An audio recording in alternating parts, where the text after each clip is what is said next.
partie 2 rapidement parce que là, ce que je voulais faire, je vais prendre ça, ma petite valise de coquinette.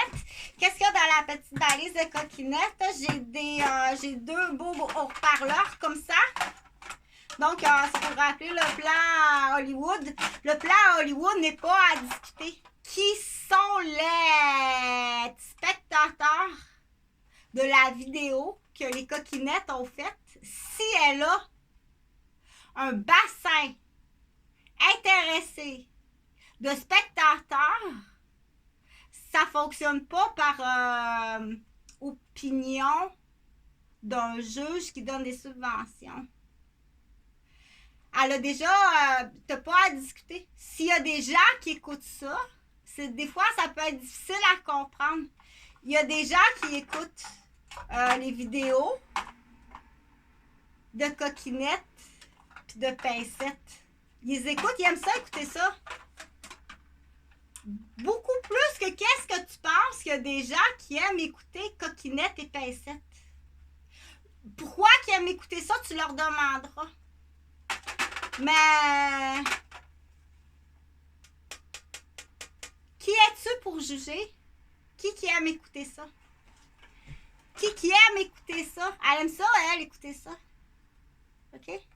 C'est là qu'on dit le plan Hollywood, le premier but du plan Hollywood à Sainte-Mélanie. C'est un plan santé. C'est pas pour faire de l'argent avec des vidéos. OK? C'est pas ça. C'est un but santé. C'est d'être à la campagne, d'être dans un dispensaire santé. Puis elle a choisi comme activité l'électronique vidéo. J'ai quelqu'un d'autre qui a choisi de s'amuser, d'essayer de construire des ruches, puis de s'amuser d'apprendre l'apiculture. Elle a choisi ça. Eux autres, ils ont choisi ça. Puis j'en ai d'autres il y a des rabais, lui, sur des produits comme ça, il passe avec son vélo. Puis il vend des petits produits comme ça. Il a choisi ça pour être en campagne. T'as pas à critiquer que le but premier, c'est d'être en campagne dans un dispensaire, mais une fois rendu là-bas, il faut que tu t'occupes. D'autres, ils ont choisi de suivre un cours en agriculture. D'autres ont choisi de parrainer des personnes obèses pour aller faire l'exercice à Rivière-l'Assomption. Donc, tu bloques tout ça. J'ai fait plusieurs vidéos pour dire que tu bloques quelque chose depuis avant le COVID. Qu'il y a des gens qui sont morts. Il y a des gens qui sont handicapés à vie. Qu'à tous les jours que tu attaques et que tu bloques ça, tu vas aller plus longtemps en prison. Il y a un autre tapis d'ambassade d'une autre nationalité qui se déroule devant toi. Que tu auras le choix de dire, ou peut-être tu n'auras pas le choix, que tu dois payer. Que tu ne comprennes pas, je t'invite à regarder l'autre vidéo. C'est comme quand l'auto de police arrive et qu'il te donne une contravention. Tu ne comprends pas pourquoi. Tu n'as pas besoin de comprendre. Tu prends le ticket puis paye. Tu iras à l'hôtel de ville, tu signes. Tu n'as pas besoin de comprendre. OK? Donc, là, je continue parce que là, j'avais dit, il faut que je parle absolument de quelque chose. J'étais partie du rire. Donc, ça fait rire, hein? Ça fait rire mon oncle, là, le beau tambour. Ça fait rire. C'est ça qu'il veut. Il veut semer la joie. C'est ça qu'il veut. Il veut vraiment semer la joie. Je veux semer la joie. OK? Si tu ne comprends pas, on dit si tu ne comprends pas, change de canal. Détruis-le pas. Détruis pas un artiste. Détruis pas un professeur, détruis pas une mère, détruis pas un directeur, détruis pas un médecin, on ne détruit pas les premiers répondants. Okay? Donc, que les peines sont beaucoup plus graves, J'attends ma paye, moi, là, si on se reporte là, à Sainte-Mélanie, là. J'ai une vertèbre de blessé dans le dos. Au travail. Je me suis fait rentrer dedans par un quadriporteur au travail. J'ai une blessure au dos. Je ne sais pas trop qu'est-ce qui se passe. Je fais du ménage au chalet qui a besoin d'avoir du ménage de fait. Pas parce que mes parents sont malpropres, parce qu'à chaque fois qu'ils se rendent au chalet, ils se font soit accidenter, soit électrocuter, ou empoisonner, ou menacer. Donc, ça fait longtemps. Ça fait très longtemps. Les chefs d'accusation sont tellement immenses que oui, ça va être un tapis qui va se dérouler. Je pense que tu n'auras pas le choix. On attendait la nouvelle génération, voir c'est quoi votre position. Donc, je continue parce que là, je veux vraiment fermer avec dire l'humoriste. Parce que je veux faire un clin d'œil aux humoristes, là. Les humoristes, on est à quelqu'un. Moi, je suis pas humoriste, OK? Même si je suis capable de faire certaines jokes, des nouvelles jokes, je veux pas être humoriste dans la vie, puis je veux pas non plus m'en aller dans le monde du vedettariat. Ça, c'est, on dit, c'est des activités à côté. Je suis infirmière, puis je suis étudiante à la faculté de médecine. Mais comme activité, j'aime ça en lien. Du coup, il faut qu'il y ait un lien. Il y a des activités que, oui, je suis une culturiste. Je suis une culturiste depuis très longtemps. Puis, mais c'est pas ça que je voulais dire. Parce que je vais parler pas des culturistes, mais des humoristes. Donc, il y a Rimette de Pincette. Parce que Pincette est important. Il faut vraiment écouter Pincette. Pincette a un rôle très important, Pincette, que tu pourrais être surpris. Que Pincette, elle détecte quelque chose. Pincette, elle détecte quelque chose. Elle aime ça faire réagir parce qu'elle a détecté quelque chose, puis tu pourrais être surpris dans ces petites antennes que ça fait longtemps qu'elle a vu quelque chose, qu'elle s'est aperçue de quelque chose que toi, tu n'as pas vu encore. Surprenant, hein?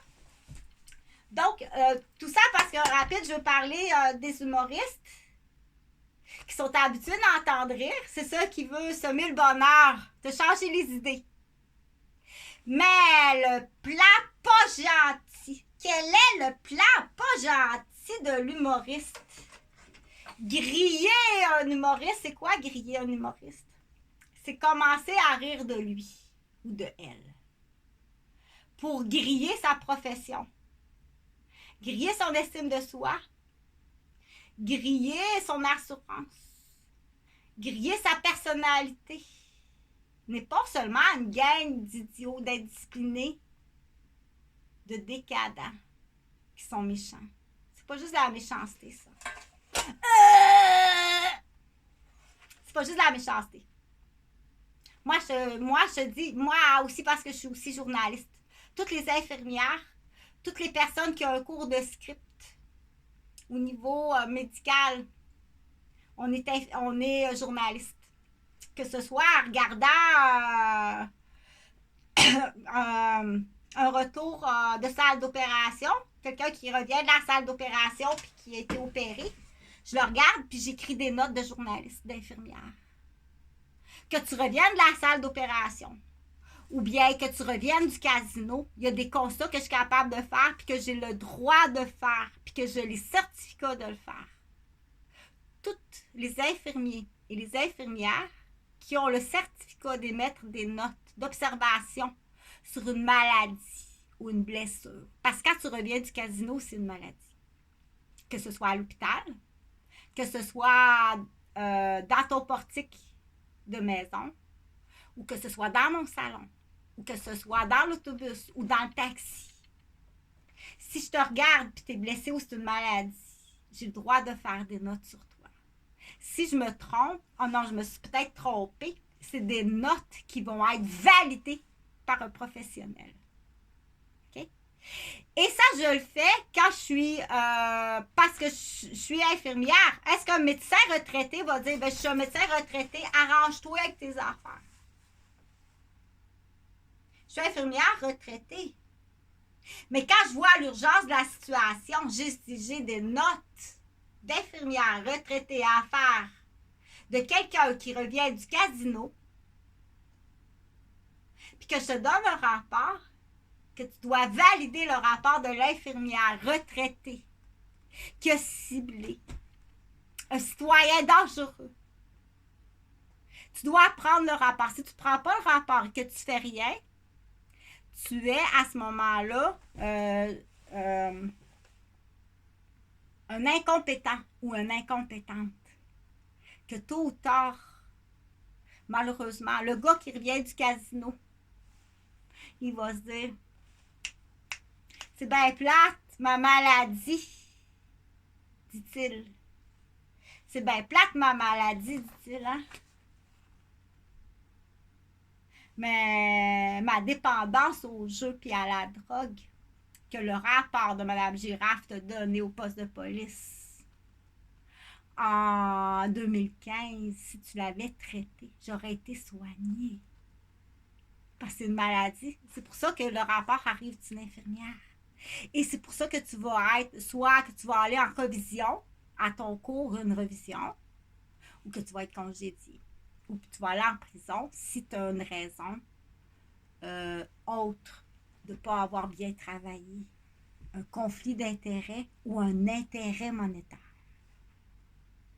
Donc, bonne journée avec ça pour dire qu'on ne grille pas un artiste, que ce soit un humoriste, un chanteur, un musicien, pas griller les oreilles non plus, ou je dis griller un artiste, ou griller un homme d'affaires qui a une entreprise, ou griller une famille. Mais là, parce que je voulais parler du grillon, là, griller, parce que c'est surtout l'artiste, parce que lui, c'est faire rire le monde. Mais si tu commences à rire de lui, tu lui, s'il a l'air épais, tu lui, s'il a l'air épais, si tu ris, on l'appelle de nos compliments, l'huile sur nos compliments, la huileuse sur nos compliments. Si tu ris de l'humoriste qui est blessé, qui est grillé, puis que tu le détruis, que quand il va arriver pour donner son spectacle, il le sait, et elle le savait, et il le savait, qu'il était pour flancher, parce qu'il a été trop grillé par l'huile, nos compliments, d'un compétiteur ou d'une jalousie familiale. Cherche pas ben plus loin que ta pointe de tarte de râteau ou de raté ou de remplacer d'un imposteur qu'on dit pour pas faire de la peine aux parents. C'est pas votre enfant, c'est un imposteur. Ayez pas de peine, là. Vous avez 3 beaux petits-enfants, vous avez 5 belles toutounes, mais c'est plus lui. Depuis longtemps que ce n'était plus lui. Okay. Donc, si tu comprends pas, c'est pas grave. Peut-être qu'avec ça, on dit qu'est-ce qu'elle fait la madame avec ça? Change pas les mots. Si tu changes les mots, veux-tu brûler quelqu'un? Je veux pas brûler personne, OK? C'est un support visuel. On appelle ça griller un humoriste. Et condamnable. T'as des caméras partout, utilise-les. Hein? À quoi qui servent tes caméras si tu les utilises pas? Donc, peut-être parce que. Ben, je serais bien qu'il y a quelqu'un qui rentre. Fait que ça va être à la prochaine. Bonjour.